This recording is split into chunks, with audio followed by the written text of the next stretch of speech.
This is Professor Antonio S. Marajas, and this is Advanced Digital Technique.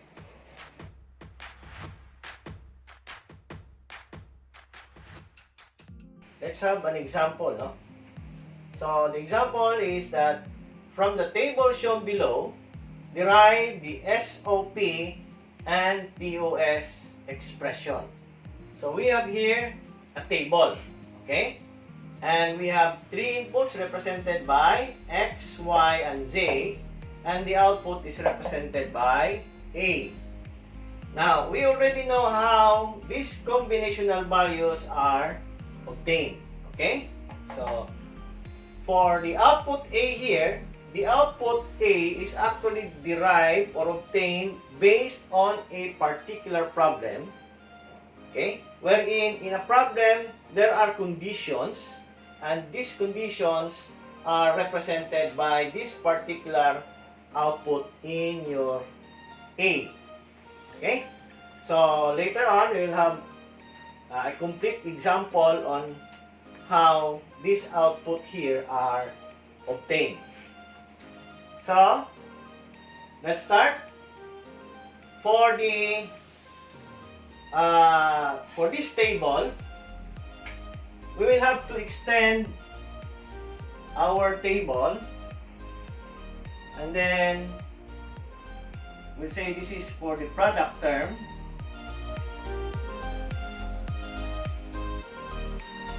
and this one here is for your sum term. Okay? Now, how do we obtain the product term for this particular example?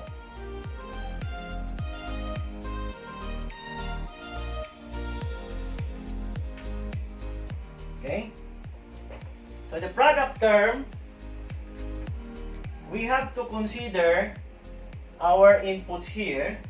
So, if the input or the value of the input variable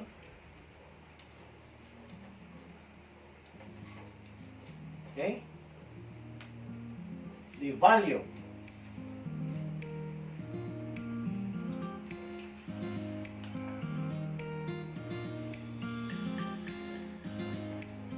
of an input variable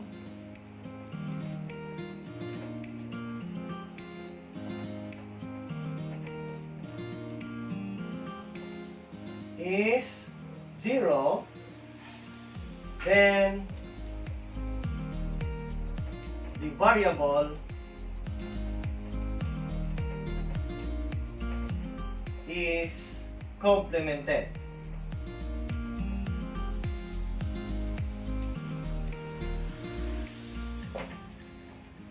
If 1, then the variable is not complemented.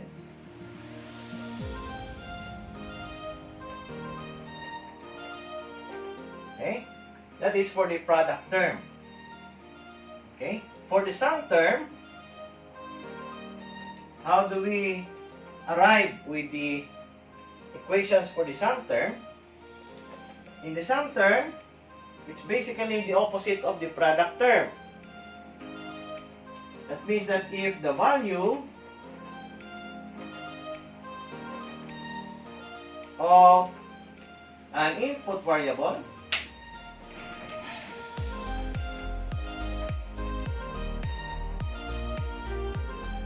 is 1, then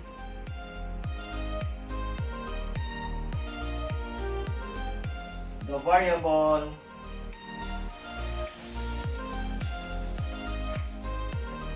is complemented.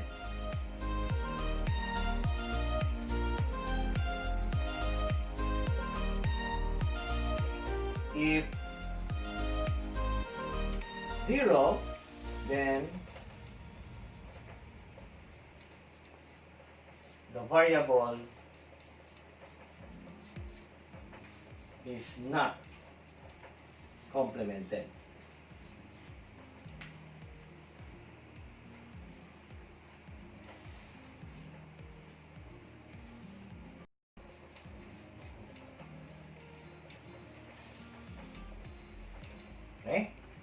So that's how to obtain the product term and the sum term.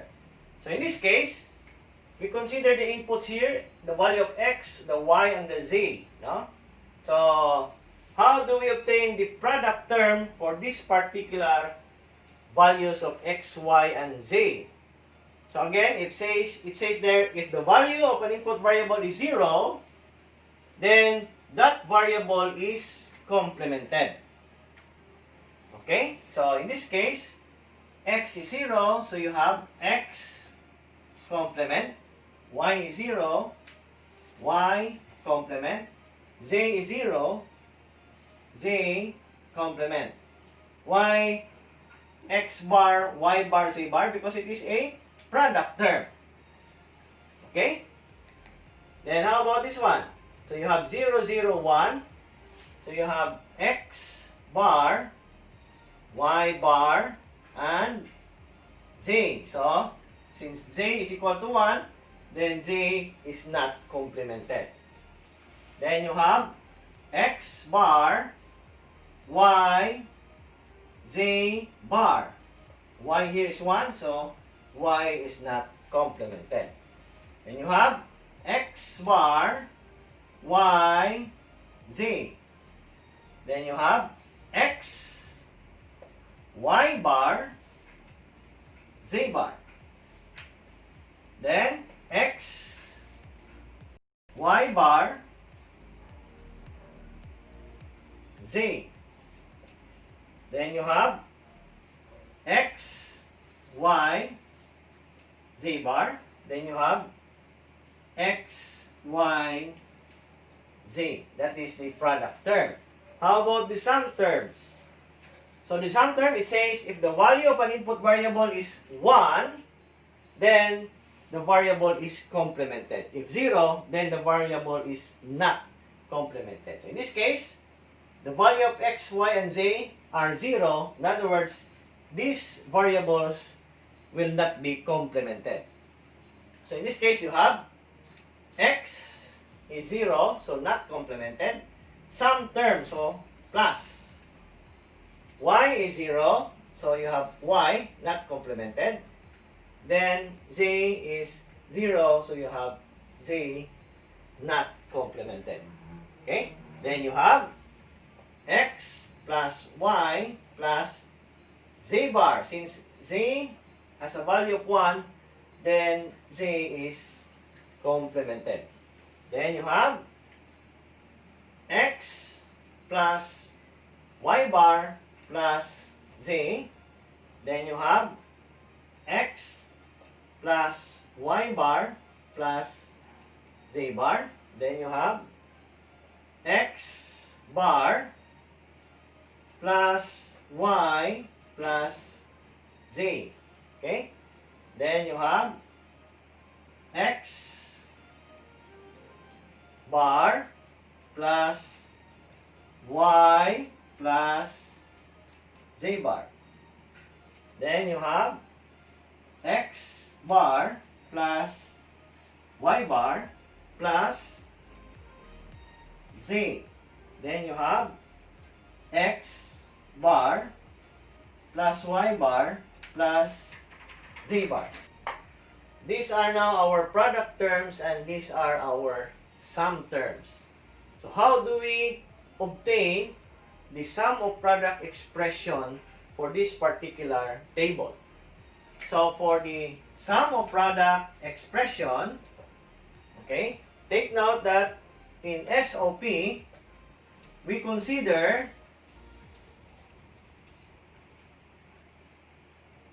the value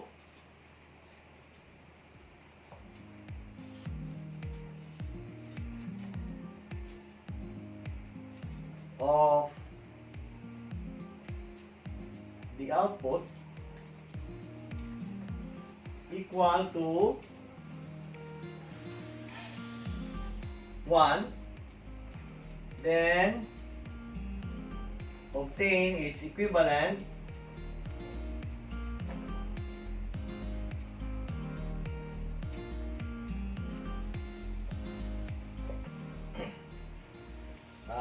product term.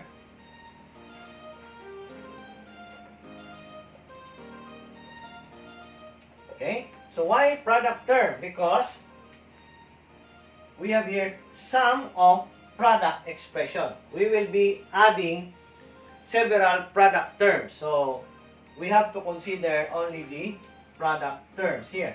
This one. Okay? So again, in order for us to obtain the sum of product expression, we consider the value of the output equal to 1. Here, our output here is represented by A. Na kay 1 diring output, mo na atong i-consider. Then, obtain its equivalent product term. So, you have here 1. The product term equivalent is this one. So, you have here 1. This is your product term. 1. Then, you have product term. Another 1 here. Then, this is your product term. So, that your equation now will be this one here. X bar, Y, Z bar. Sum of product. In other words, you add. Plus, this one here. X bar, Y, Z. And then, you have X, Y, Z bar is equal to A. That will be your logical equation or the Boolean expression using the sum of product expression.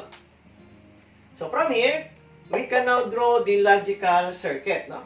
These are our equations. We can represent that with the different types of logical gates. No? So for this example, we have X bar, Y, Z bar. So we can draw, this one here can be represented by a 3-input AND gate. So you have X bar, Y, Z bar. Then you have another AND gate. You have X bar, Y, Z, X, Y, Z.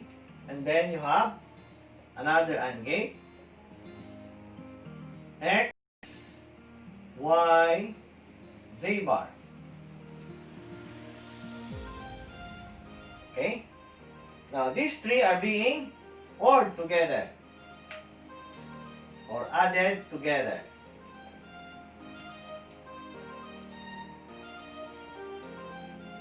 That is your output A. So this will be our logical circuit equivalent of this particular Boolean algebra equation.